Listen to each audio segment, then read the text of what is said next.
राहु और केतु को छाया ग्रह माना गया है, मायावी ग्रह माना गया है।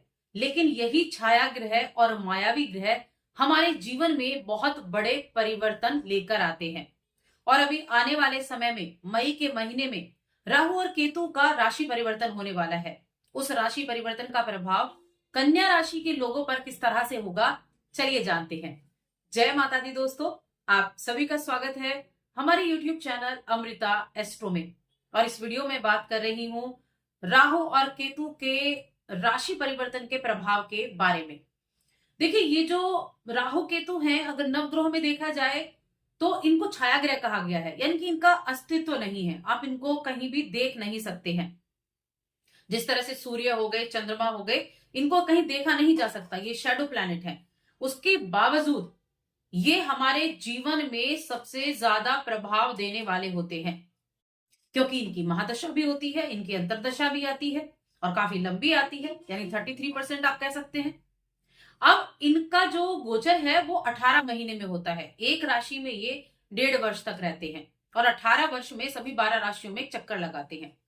अभी तक थे राहु मीन राशि में और केतु कन्या राशि में, यानी कि कन्या राशि के जातकों के लिए तो उनकी राशि में बैठे हुए थे।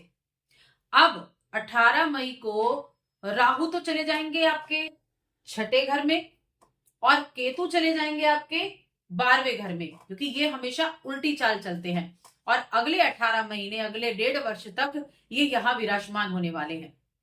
जो ग्रह जितने लंबे समय तक एक राशि में बैठता है, उतने लंबे समय तक उसका प्रभाव देखने को मिलता है, क्योंकि ये धीमी गति से चलते हैं, तो उतने ही लंबे समय तक इनका प्रभाव आपको देखने को मिलेगा। अब यहाँ कन्या राशि के जातकों के लिए किस तरह का रिजल्ट मिलने वाला है, चलिए जानते हैं। आगे बढ़ने से पहले छोटा सा ही निवेदन है, चैनल पर पहली बार आए हैं और अभी तक चैनल को सब्सक्राइब नहीं किया तो सब्सक्राइब जरूर कर लें।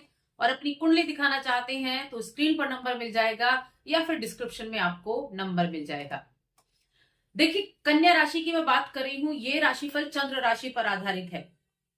कन्या राशि के जातकों के लिए अभी तक आपके राशि में यहां बैठे थे केतु, लेकिन 18 मई को ये चले जाएंगे कहां, केतु आपके 12वें घर में।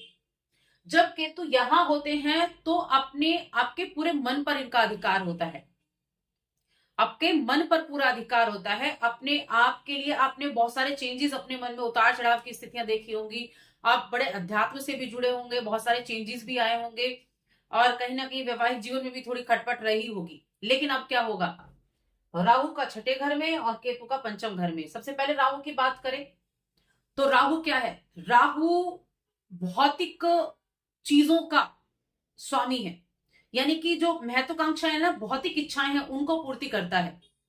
और केतु क्या है, केतु आंतरिक इच्छाओं का है, यानी कि राहु को तो सारी चीजें बाहर ही चाहिए, बाहरी दुनिया बड़ी अच्छी है, गाड़ी है, बंगला है, सारी चीजें हैं, ये सब मुझे चाहिए।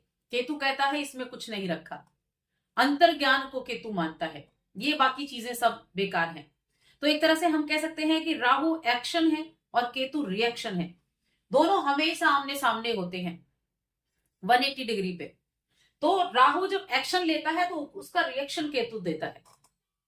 अब राहु क्या करेगा, राहु जो है वो चीजों का विस्तार करता है, जहां बैठेगा वहां विस्तार करेगा। इसीलिए देखिए, कहा जाता है कि राहु क्या करेगा ना, राहु नई नई चीजों को पैदा करता है, नई नई चीजें, नई नई इच्छाएं, नए आइडियाज राहु देता है। ये जो इन्वेंशन होते हैं ना, ये राहु कराता है, क्योंकि ये तो आपकी सोच के दायरे को बढ़ाएगा। ये आपको पारंपरिक जो एक होता है ना, पारंपरिक चीजों से हटकर सोचने की आपको एक प्रबल इच्छा शक्ति देता है। कि जब कोई इन्वेंट करता है किसी चीज का, इन्वेंशन जब कोई करता है तो वो जब आगे बढ़ जाता है वहां से, तभी तो कुछ इन्वेंट होता है। वरना तो जिन लोगों को ये है कि नहीं मुझे तो यहीं तक जाना है, इसके आगे कभी जाना ही नहीं है, उनके लिए राहु बेकार है। लेकिन जो लोग ये सोचते हैं कि नहीं, इसके बाहर भी दुनिया है, इस दुनिया को मुझे देखना है, मुझे इसको एक्सप्लोर करना है, उसके लिए राहु पॉजिटिव है। अब छठा घर क्या है, छठा घर है रोग, रिपु, ऋण, सेवा का भाव है, कंपटीशन का है।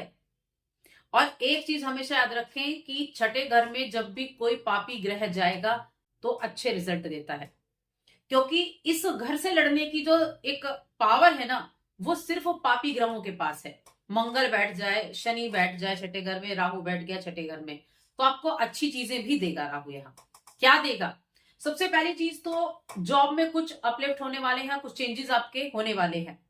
इसके अलावा जॉब के मामले में ही आपको विदेश जाना पड़ सकता है। हो सकता है आपकी कंपनी आपको विदेश जाने के लिए आपको मना ले, या फिर आप पहले से जाना चाह रहे हो, प्रयास भी कर रहे हो, तो इस समय अवधि में आपकी इच्छाएं पूरी हो जाएंगी। इसके अलावा सेविंग आपकी बढ़ेगी, आप अपनी सेविंग्स को बढ़ा पाएंगे। मैंने कहा था ना, छठा घर क्या है? छठा घर कुछ ग्रहों के लिए बड़ा अच्छा होता है। तो यहाँ छठे घर में बैठकर जॉब से रिलेटेड इच्छा आपकी पूरी होगी। अगर आपके पास अभी तक जॉब नहीं थी तो आपकी जॉब लगने के चांसेस अब आपके लिए बढ़ जाएंगे।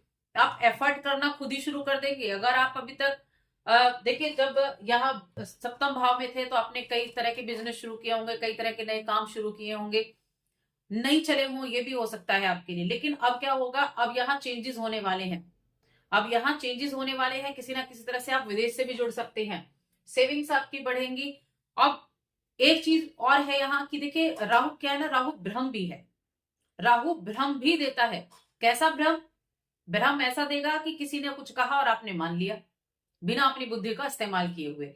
इसीलिए राहु की, जब भी राहु आपके ऐसे भाव में आया है, देखिए कोई अगर आपको पैसे का इन्वेस्टमेंट करने की सलाह दे कि अपने पैसे को इस जगह पर लगा दो, और आपने बिना सोचे विचारे सोचा कि ये तो सामने वाला बड़ा अच्छा व्यक्ति है, अच्छा काफी अनुभवी व्यक्ति है, तो क्यों ना मैं इसके कहने से लगा दूं। लेकिन उसके बाद भी आपको कुछ लोगों से राय जरूर लेनी चाहिए ताकि आपका पैसा ना डूबे।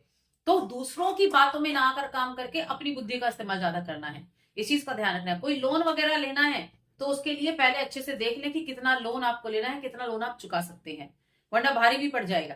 तो थोड़ा सा भ्रमित बुद्धि का इस्तेमाल ना करें। अगर दुविधा है तो पहले उसको सॉल्व करें, बाद में आगे को चले। केतु 12वें घर में बैठा है। केतु का मोक्ष का कारक है। 12वां घर जो होता है ना, वो मोक्ष का है, और केतु 12वें में जाए तो कहा जाता है कि ये मोक्ष देने के लिए आया है, साथ में ये विदेश का भी है, साथ में ये खर्चे का भी है। अब यहाँ 12वें घर में केतु के गोचर से क्या होगा, देखिए केतु 12वें घर में जब बैठेगा तो एक तो आपके खर्चों पर बड़ा अपना आपको नजर आपको रखनी होगी, खर्चे आपके बढ़ सकते हैं। दूसरा है कि सोच समझकर इन्वेस्टमेंट करें, और आपका झुकाव बड़ा आध्यात्मिकता की तरफ रह सकता है। आध्यात्मिक चीजों की तरफ आपका झुकाव इस समय अवधि में बढ़ सकता है। आपका मन करेगा कि आप अकेले में वक्त बिताएं, आपके आसपास कोई ना हो, अकेले में आप वक्त बिताएं, ऐसी इच्छा रहेगी। आपके सामाजिक जीवन पर इसका बहुत अधिक असर पड़ेगा, आपके रिश्तों पर इसका असर पड़ेगा। देखिए राहु की 3 दृष्टियां होती हैं, 5वीं, 7वीं और 9वीं। 1, 2, 3, 4, 5 करियर पर आपकी दृष्टि गई। अपने करियर पर चेंजेस यहाँ आपको देखने को मिलेंगे, जॉब चेंज हो सकती है।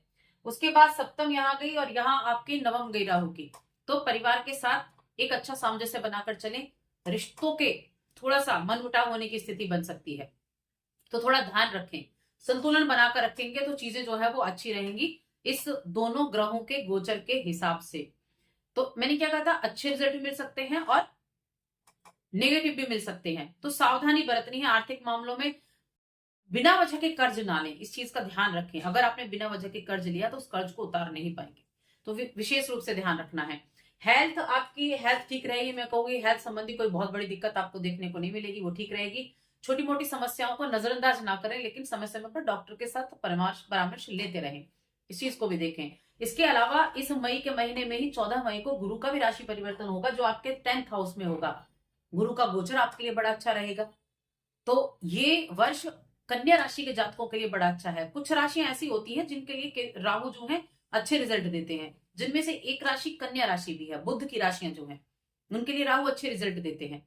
तो आपके लिए राहु का गोचर अच्छा होने वाला है। फिर भी सावधानियां जरूरी है, उपाय बहुत जरूरी है। उपाय क्या करना है, विष्णु सहस्त्र नाम का पाठ करें। सबसे पहली चीज तो मंगलवार और शनिवार को हनुमान चालीसा का पाठ करें। 2 उपाय तो आपको करने ही है, और शनिवार के दिन हो सके तो शनि मंदिर में थोड़ा सा तेल जरूर चढ़ा कर आए। बस इन उपायों को कर लें। बाकी आज की इस वीडियो में इतना ही। वीडियो कैसी लगी हमें कमेंट करके जरूर बताएं। जय माता दी।